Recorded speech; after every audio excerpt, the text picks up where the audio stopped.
Hey, some great reporting being done by our friends, the St. Louis Post-Dispatch, on this crime lab situation in St. Louis County, where developer Gregory Sansone is also the head of the St. Louis County Police Board. He was started a company with Bill Mitchell only a few weeks after he was named the head of the St. Louis County Police Board. And Bill Mitchell in the newspaper today is quoted as saying he was told that, hey, there's a big job coming down in the county. Let's start a company, an HVAC company. So they did, and shortly thereafter they were awarded a $3.7 million subcontract to install HVAC in the crime lab in Clayton. Bill Mitchell also told the St. Louis Post-Dispatch this morning, to be honest, we shouldn't have gotten the crime lab job. Well, the county has looked at this, supposedly, and there has been no conflict of interest.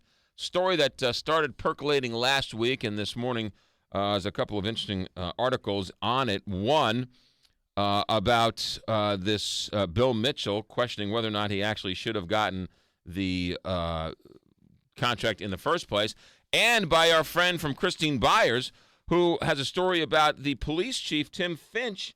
Tim Fitch is called the feds and said, hey, you need to look into this. So to make some sense out of all of this, Christine Byers from the St. Louis Post-Dispatch. Good morning, Christine.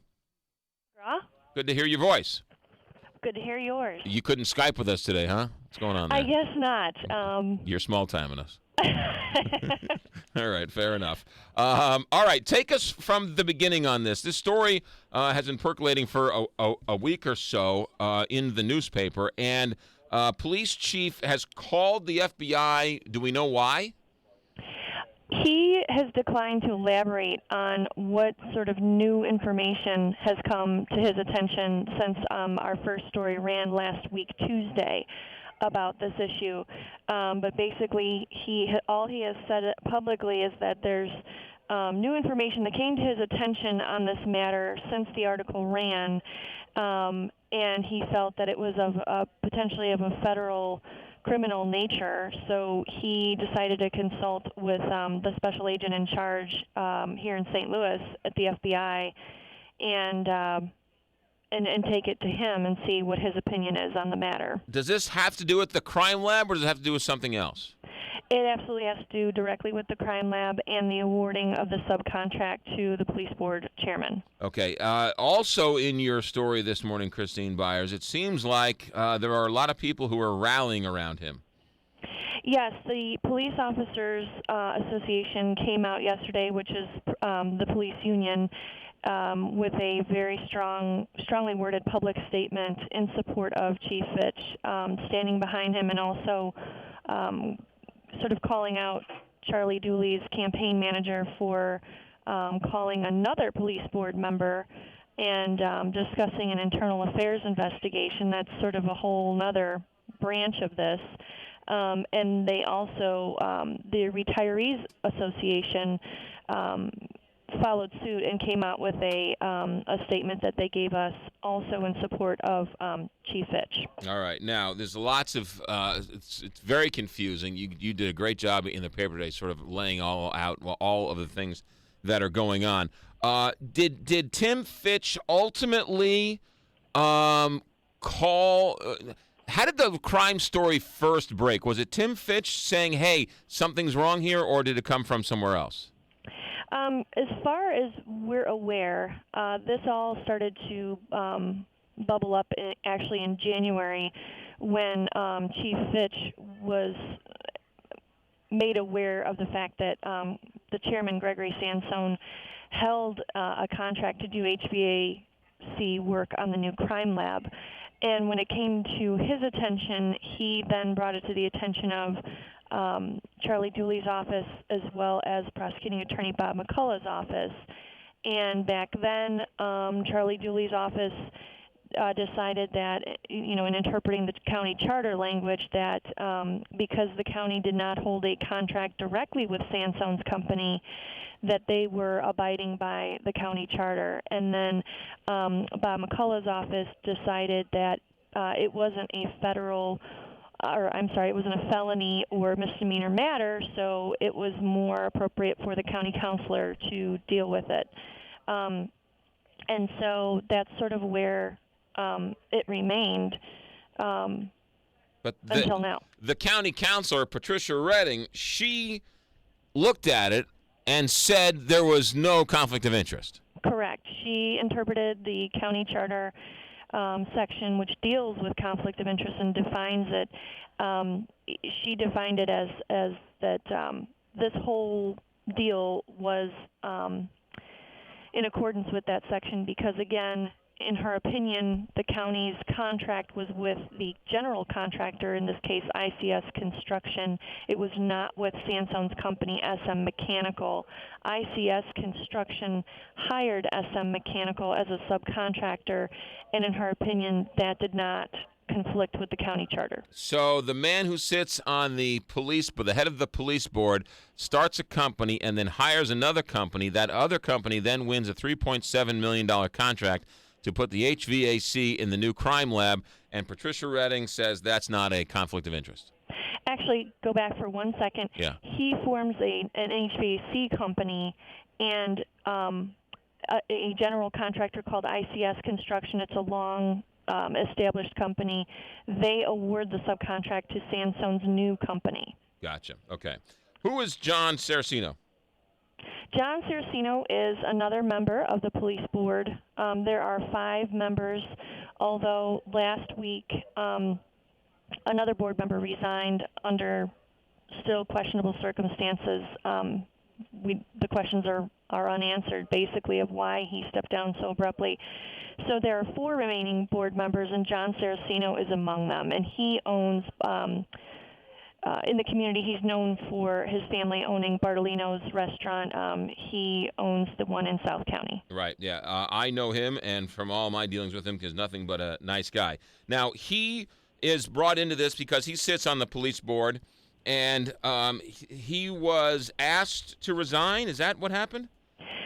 On Friday, he said that he received a phone call from John Temperati, who is Charlie Dooley's campaign manager, asking him to resign.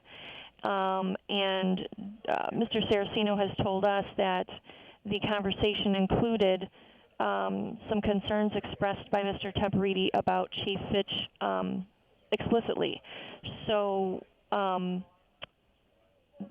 now, when we talked to Mr. Temperati, he characterized the conversation entirely differently and said he was calling Mr. Saraceno to inquire with him what he planned to do when it came to another matter in the county, which is an internal affairs investigation. Try to follow. I know it goes everywhere, but there's an internal affairs investigation going on involving allegations that a police lieutenant ordered officers in South County to target African Americans at South County Mall and the Walmart nearby. And the police board is going to have to host a police board trial in a couple of months. Chief Fitch's decision in that matter was to fire the police lieutenant. So anyway, going back, Mr. Temperati claims that the conversation he had with John Saraceno Friday was strictly to ask him where he stood on that issue. Okay, now, John Temperati is the former chief of staff of Dooley and the former campaign manager of Dooley, correct? Yes. And he's the former member or former chairperson of the Missouri Democratic Party, correct? Correct. What official capacity does he have to call a sitting member of the police board? Well, that's a very good question, and going to my story today, that's exactly why the police union and the Retirees Association have essentially closed ranks and stood behind the chief, because they're saying that very thing, that you know, if in fact he did call Mr. Saraceno and talked about the internal affairs investigation or any topic for that matter, they're very concerned that a sort of a political type is interfering with police board matters. Right. I mean, because he has no official capacity. Correct. He would be like any John Q. Public calling John Saraceno, who is inappropriate for a board member to be talking about an internal affairs member with just a general member of the public. Exactly. I mean, they don't speak. Board members do not speak publicly about internal affairs matters at all. I mean, it's personnel. Right. Have they called for John Saraceno to resign? Has he said he's been asked to resign? John Saraceno said that John Temporiti asked for his resignation Friday. John Saraceno says he doesn't plan on going anywhere until his replacement is appointed.